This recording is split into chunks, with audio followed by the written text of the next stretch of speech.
Allez, bonjour à tous les amis, c'est Sirflo pour YouTube, j'espère que vous allez bien. Aujourd'hui, on se retrouve pour une petite analyse de main de Cash Game Live. N'hésitez pas, comme Vincent, à m'envoyer vos mains de Cash Game Live sur Instagram qui seront rentrées dans Poker Bankroll Tracker, ici, là, tu vois, ce site-là. Si elles sont rentrées là et qu'elles sont intéressantes, je peux éventuellement les analyser gratuitement pour vous sur cette chaîne YouTube. Et on va faire, je pense, pas mal d'analyses de main de Cash Game Live cette année sur ma chaîne. Et on va un petit peu revenir à mes premiers amours de YouTube. J'ai beaucoup commencé ma chaîne YouTube avec uniquement des mains de Cash Game Live et je sais que ça vous plaisait énormément. Avant de commencer la main, on n'oublie pas les gars, on tamponne la barre des pouces bleus, ça ferait vraiment plaisir. Et n'hésitez pas, à la fin de cette petite analyse, à mettre un commentaire avec votre thinking process, ah les gars, yonk. Votre thinking process. N'hésitez pas à dire comment vous auriez joué la main à sa place, ça m'intéresse. Et ça intéresse aussi d'autres personnes. Allez, on est parti, on a un petit 10 et 9 du senior en big blind. Alors, règle moyen avec 280 $ canadiens puisqu'on est au Canada sur cette main. Troisième main de Vincent qu'on analyse. Ok, on va défendre, hein, c'est le standard, on va jamais 3 bet. Là, c'est comme si c'était UTG en 6 max, donc on 3 bet jamais 10 et 9 suit. On a une défense assez facile, hein. C'est vraiment le standard. Donc ok, ça vient un beau flop hein, pour notre main. On a un straight draw, des deux bouts, plus backdoor flush. C'est assez sympa. On a des overs, donc on a des overs sur les petites paires qu'il a open, genre paire de 7, paire de 6, paire de 5. Après, je pense qu'en cash game live, la majorité des joueurs vont ouvrir toutes les paires en fait. Donc entre paire de 2 et paire de 7. On a deux overs avec 10 et 9. Donc il c-bet 4 dans 11. On peut partir sur un check call, mais ça laisse pas la possibilité à l'adversaire de fold. Et on s'offre pas la possibilité de gagner le coup directement. Je pense qu'on a une bonne main à check raise avec beaucoup d'équité et surtout beaucoup de possibilités d'amélioration, quoi. Juste par le fait qu'on puisse toucher aussi un carreau turn et mettre un gros deuxième barrel. Donc j'aime bien le check raise là. Je pense que si on ne check raise pas là, quand est-ce qu'on check raise quoi en fait? Donc je ferai quelque chose comme 20 €. Hein. Ok, il fait 13. Alors ça c'est ce qu'on a vu Vincent, hein, t'as tendance à faire des sizing trop petits. Alors il faut savoir qu'il m'a envoyé quasiment toutes ses mains en même temps, donc du coup il n'a pas pu s'adapter par rapport à mes conseils encore. Mais donc du coup on augmente le sizing, on fait 20 x 5. Payé évidemment du coup, c'est pas cher, hein. Il met 4, tu lui mets 13, il n'a même pas 10 $ canadiens rajoutés.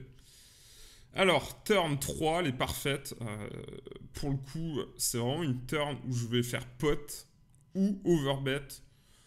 Mais je préfère faire pot de manière générale, ça suffit à faire fold l'adversaire. On a beaucoup de fold d'équité là en faisant pot. Vraiment la turn parfaite en vrai. Lui, qu'est-ce qu'il peut avoir? Il peut avoir float des rois dames, des as rois, des as dames, des dames 10, des dames 9. Voilà, après, s'il a une paire, genre s'il a as valet, 2 dames, 2 rois, 2 as, évidemment, il va jamais fold. Roi valet, je pense pas non plus.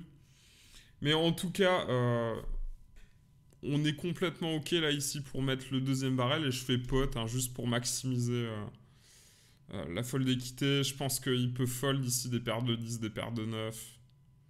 Ou même n'importe quelle paire ou n'importe quelle hauteur. Et c'est ça aussi qu'on a envie de fold ici, c'est faire fold des hauteurs. Hein. Si on fait fold d'un dame 10, on est juste ultra content, quoi.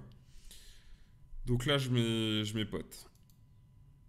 Et là, tu fais 27. Donc du coup, pas ok non plus sur sizing, mais c'est vraiment des détails. Mais en tout cas, la line est bonne, hein, sinon. Juste les sizings sont pas oufissime, je trouve. Ok, River 4. Ah, elle nous arrange pas des masses, celle-là. La question, c'est est-ce qu'on met le troisième barrel? C'est embêtant, hein. C'est embêtant parce que déjà, on bloque les carreaux. Donc, ça veut dire qu'il a moins de flush draw aussi à la turn. Il a call le check raise, puis call le bet assez cher à la turn. On a fait combien turn? T'as fait un bon 2 tiers pot. C'est des spots où j'ai pas envie de continuer à bluff en live parce que je sais que je vais être collé une grosse partie du temps. Quand j'ai check raise flop et deuxième barrel turn, je sais que le troisième barrel, normalement, ça lâche pas. Surtout si c'est un reg moyen. Qui dit reg moyen dit aussi, du coup, mec qui n'aime pas fold. Donc on s'adapte totalement au profil de l'adversaire. Et donc du coup, bah, je vais préférer tout simplement check fold. En plus, je bloque les mains à tirage chez lui avec 10 et 9. Et je bloque aussi bah, les mains à tirage quinte et les mains à tirage flush. Donc du coup, je pense qu'on n'a pas une main oufissime à bluff. Genre, en fait, tu vois, je te dis, mais on préférait bluff, par exemple, à 5 de cœur, quoi. River. Plutôt que de bluff 10 et 9 de carreau. Parce qu'à 5 de cœur, on bloque pas du tout les mains qui sont à tirage, en fait, à la turn. Voilà. Tout simplement, je pense pas qu'on a la meilleure main ici à bluff. Donc, je check fold. Tu check, ok, c'est ok. Il bet 69. Je fold. Et là, ouais, ça c'est super intéressant. T'as décidé de partir à tapis. Ok. S'y attendait pas trop à celle-là. Hein. Les gars, dites-moi ce que vous en pensez en commentaire. Ça m'intéresse. Je suis un peu perplexe là, sur ce move-là. Je pense que c'est pas bon, overall. C'est pas des lignes que moi j'ai l'habitude de prendre en tout cas. Honnêtement, je vais être très honnête avec toi, Vincent. Je vais galérer à analyser cette line parce que je comprends pas trop ce que tu fais là, honnêtement. En plus, il fait quand même un sizing cher, River. Genre, il monte pas masse de faiblesse. À moins que tu aies vu un tel ou pas, tu vois. Why not, hein? Why not, les gars? On sait pas tout, peut-être. Peut-être il a vu un tel. Il a peut-être vu un truc. Il connaît très certainement beaucoup mieux son adversaire que moi. Et peut-être que contre cet adversaire, précisément, plus un tel, c'est totalement possible de faire ce move. Donc, attention. Je dis pas que c'est mauvais. Je dis que, de manière générale, dans ce spot, je fais jamais ça. Mais peut-être précisément, à ce moment-là, c'est très très bon de le faire. Donc il l'a fait, ça passe, GG. Voilà, GG. Mais en tout cas, je peux pas conseiller, je ne peux pas vous conseiller de faire ça. N'hésitez pas à me dire ce que vous pensez de ce move-là. Je pense, voilà, on a juste un check fold très standard, il n'y a pas besoin d'analyser plus loin que ça. Les amis, si vous voulez connaître la stratégie de A à Z pour gagner en casino, déjà, participez à la conférence Cash Game Live, c'est le premier en dessous de cette vidéo. Et pour tous ceux qui veulent aller plus loin, il y a premièrement les clubs, club Padawan, club confirmé et club élite, où vous avez moins 10% avec le code SIRFLO, SIRFLO. Non, il est là-bas. Et il y a la masterclass casino pour tous ceux qui veulent se former au Cash Game Live et jouer bah voilà, des petites parties sympathiques, tu vois, où on gagne des pots bah, qui sont sympas, quoi. Il y a combien dans le pot, là? Ouais, si tu rajoutes ces 69, en tout cas, ça fait un pot à 400.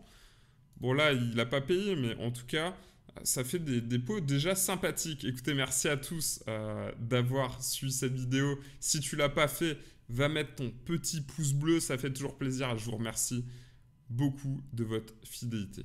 Je vous embrasse. Ciao, ciao les amis. Bye, bye.